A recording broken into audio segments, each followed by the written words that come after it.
Good afternoon. My name is Murilo Pastana. I'm a postdoctorate at the National Museum of Natural History Smithsonian Institution.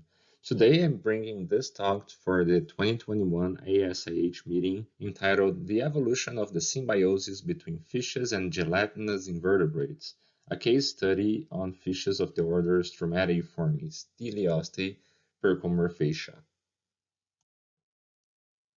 Before jumping into details of the fish-gelata association, I would like to offer a quick overview on the diversity of the Stromateiformes and provide a brief history on its taxonomy. This is a marine order of fishes composed by 6 families, 16 genera, and about 80 species. The families are the Ariomatidae, are also known as driftfishes, Amarsipidae are Amarspa or bagless glassfishes, Tetragonurids are the squaretails, Centralophids are also known as trivalas, warhols, or medusifishes, Nomids are driftfishes, flotsam fishes, or men-of-war fishes, and the Stromatids are palomeras, butterfishes, and harvest fishes. The taxonomy of Stromateiformes have not been much explored in the recent years. Most available information of those fishes still dates back from the monograph published in 1967, authored by Richard Hedrick. In that study, Hedrick offered for the first time a series of diagnostic characters for every single genus, family, and the order Stromateiformes. Among the most remarkable characteristics for the order, Hedrick listed the presence of an intradermal canal plexus, which is depicted here to the left, and the presence of a gizzard-like pharyngeal sac that you can see here in those images shown to the right of this slide.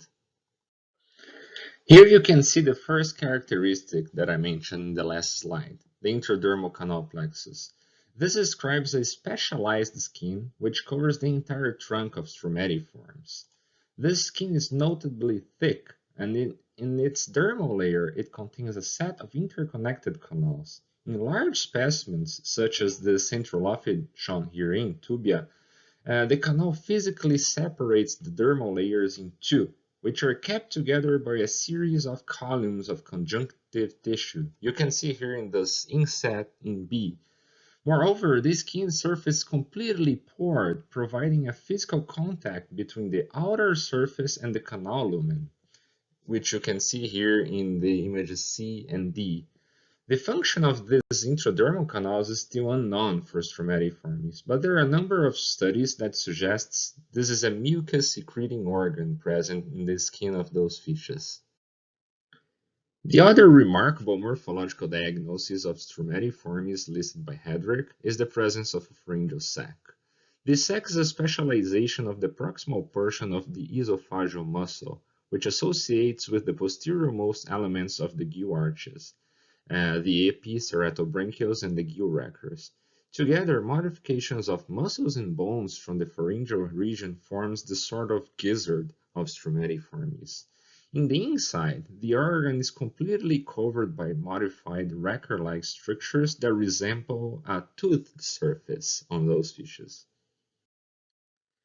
A third common characteristic of Stromateiformes, this one not a morphological feature but a behavior, is the fact that Stromateiformes are always observed hanging around jellyfishes, calm jellies, and pelagic tunicates, such as salps and pyrosomes. This gives their common name as medusifishes most of the time. This was mentioned as a footnote in the studies of Hedrick, but not included as a diagnosis for the order. However, ever since 1967, we've seen several other papers being published and describing in greater details the associative behavior of Stromateiformes and gelatinous invertebrates, and we can now have a better picture of this unusual relationship, which is widespread among members of the order. Well, hanging around jellyfishes is obviously not a common behavior among fishes. Jellyfishes are the natural predator in the marine environment. On the other hand, the number of papers describing this behavior for Stromateiformes indicate this is a modified feature in the order. So while studying the evolution of the group in my PhD, I came across a couple of questions regarding the Stromateiform behavior, which will be the focus of my talk from now on. The first is, how is the fish-gelata associative behavior distributed across the order Stromateiformes? And the second one is, what does the morphology of Stromateiformes reveal about the behavior of associating with pelagic invertebrates? The first question is pretty straightforward, and to answer that, I relied mostly on bibliography and on an increasing number of recent photographs published online, mainly from blackwater divers. And for my surprise, I could document a fish-gelata relationship involving every single genus of Stromateiformes based on published data. I don't expect you to be able to read this table here, but this is basically a compilation of references documenting the fish-gelata behavior for every single Stromateiform lineage. With this data on hand, we can provide an answer to my first question, which is how this unusual behavior is distributed across the order of the Stromateiformes. This is a very interesting outcome of my phylogeny, as when optimized across the tree, the fish-gelata relationships reveals to be a synapomorphy for the order. More than being diagnostic to the group, what I would like to stress is that the behavior is homologous across the order rather than being independently acquired by different Stromateiform families. And that is particularly relevant information because for the first time we're able to say that this sort of behavior was present in the common ancestor of Stromateiformes and possibly played a big role in the radiation of the group. More than that, my results corroborate recent ecological studies that predict that the fish-gelata association may have played a big role in allowing fishes to survive and thrive in hostile environments, such as the pelagic realm, providing them with shelter and food. This recent ecological theory is called the gingerbread house hypothesis, in allusion to a house that you can eat. So, according to this theory, fishes are hanging around jellyfishes because of two main reasons. They are seeking for shelter, and they are also biting pieces of the jellyfishes in order to feed themselves. So let's take another look at the stromateiform morphology now with those kind of information on hand. Now, let's get back to my second question, which focuses on the relationship between morphology and behavior of stromateiformes. For the sake of this talk, I picked the very same two diagnostic characters used by Hedrick back 50 years ago, but I want to revisit them using the gingerbread house theory. So I will invite you to reinterpret those specialized skin or the pharyngeal sac under the light of my recent morphological phylogeny and with an update on the distribution of the behavior among these fishes. So, my phylogeny corroborates Hedrick and indicates that the intradermal canal plexus is a synapomorphy for the order. But does it explain how exactly Stromateiformes can shelter around jellyfishes or other pelagic invertebrates? Well, if the intradermal canal system is indeed a mucus canal, as it seems to be, it is providing the fish with a mucus coat that can avoid nidocyst adherence when those fishes associate with jellyfishes. Similar mucus coat have been studied in unrelated groups, such as Gadiformes, and laboratory tests have shown that the number of nidocysts adhered to the skin of Gadus merlangus, a species known to secrete mucus, is 5 to 20 times lower than in other fishes. And as you can see here projected in the slide, field observations on stromateiforms indicate that the mucus prevents the fish to be entangled by man-of-war tentacles, and my colleagues and I are further investigating the details of the fish skin.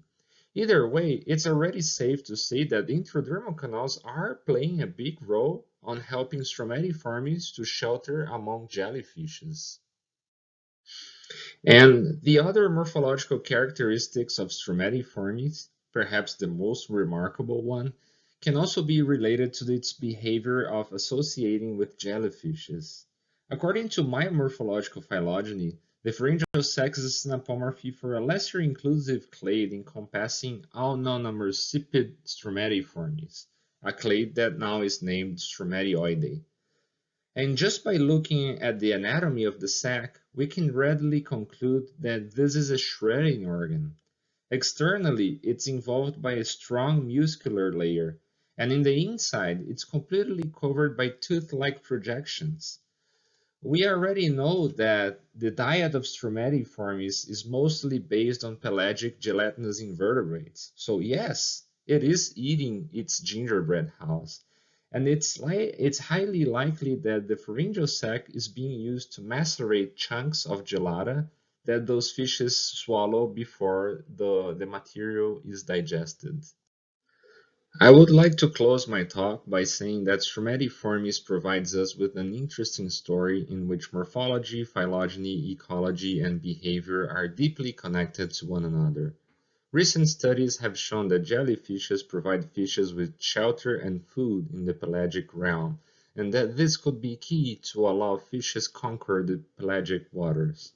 Now, with the morphological phylogeny on hand, we are able to corroborate this hypothesis, to pinpoint anatomical modifications that are related to it, and even to conjecture how important these transformations were during the radiation of medusae fishes. I hope you like this story as much as I do. Before we get to questions, I have many people and institutions to thank. I dedicate special thanks for the Smithsonian Institution for my postdoc collect fellowship in systematic ichthyology under the supervision of Dave Johnson. This has allowed me to go deeper in this topic during last year's quarantine. I would also like to thank the Museum of Zoology of the University of São Paulo, Brazil, where I started my studies on Stromateiformes and graduated in 2019 under the supervision of Alessio Dattovo.